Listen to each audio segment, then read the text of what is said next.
Hey everybody, this is CrossForger and welcome to another tutorial video. Today we'll be looking at how to make a geyser elevator that can go to multiple floors. I haven't actually seen this done on YouTube yet, so this might be the first. Now this build is definitely not the most compact, but it being built like this will make it easier to see what's actually going on. I've also laid out each floor with its own color, so we can tell which wires correspond to which floors, just to make it cleaner and a little easier for you guys to understand. Alright, let's see how this thing works.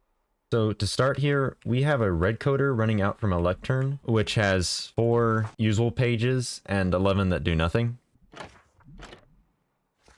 So the red coder runs out to here, and it's just a very small portion of one, only 4 slices. And then these will run into these 4 corresponding sticky pistons, which each run to their own path. Green will be the main floor, yellow will be the second floor, orange will be the third floor, and red will be the 4th floor. But before I show you the path, I'm going to show you a cutaway of the geyser tube, which I made over here, just to make it easier for you guys to visualize this and understand it. So we have 2 pistons over here. There is a 3rd piston, which is kind of sitting out right about here. And what's essentially happening, the core mechanics of this, is these trapdoors are going to flap down with this water here, and it's going to create a source block in the middle here, and a source block there, and a source block there, allowing this geyser to slowly be brought up towards the surface and get taller and taller to reach the higher heights. Then we have these pistons here, these 3 right here, which will essentially break the source block of water that these trapdoors will create. And so that's what we're doing for the mechanics of the geyser tube. This won't be a block by block tutorial. It's kind of just an inspiration for you guys to build your own. So let's go ahead and follow this first path, which will be the lime.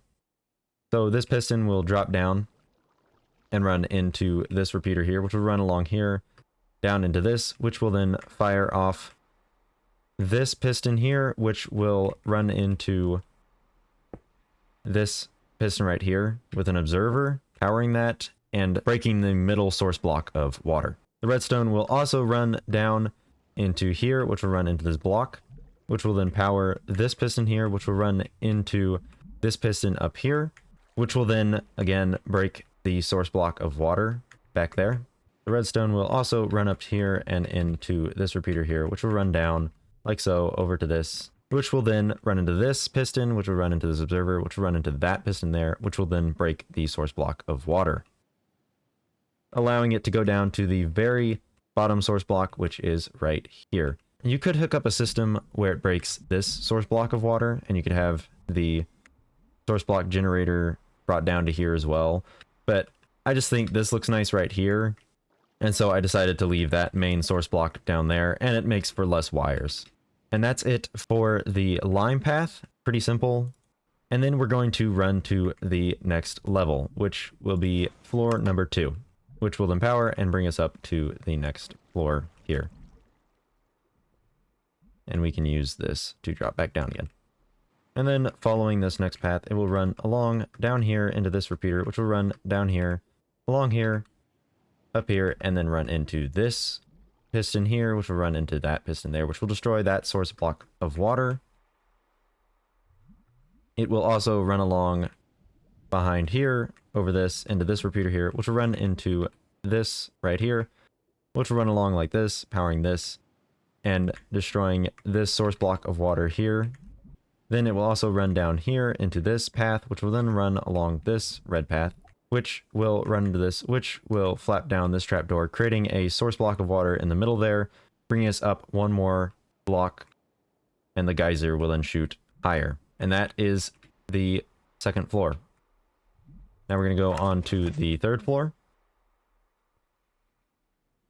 which, if we follow this path, runs along like so. Well, it runs down this red path into this torch right here, which will run into this block here, which will flap down that trapdoor, creating a source block of water right there.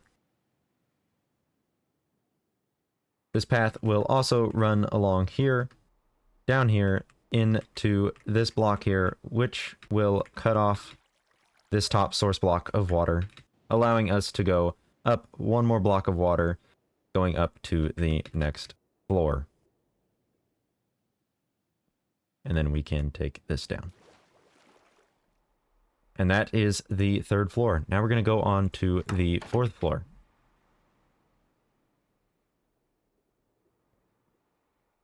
All right, let's follow this path. It will go down from this piston along like this, through this repeater, down this trail till it goes to this. It will then flap this trapdoor here, which will create a source block of water right there. It'll also run along like so, along here, down this path here, into this repeater, which will run into this torch over here, which will run into that block, which will flap down this trapdoor, creating a source block of water right there. It'll also path down this through these repeaters into this torch, which will then flap down this trapdoor, creating a source block of water right there, giving us 4 blocks of water, which will then power it to the strongest it can go, which takes us to the 4th floor. And that's pretty much the geyser mechanism. And so I'll take you through so you can see some of the repeaters and how this red coder is set up.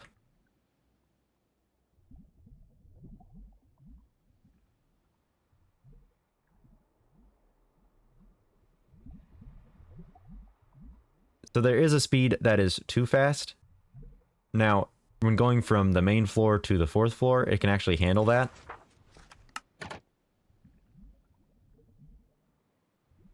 And it takes it pretty good going from 4 to main. It actually goes pretty good. But if you try to stop halfway through, it has some trouble figuring out. So, but the nice thing is it can reset itself pretty quickly, actually. So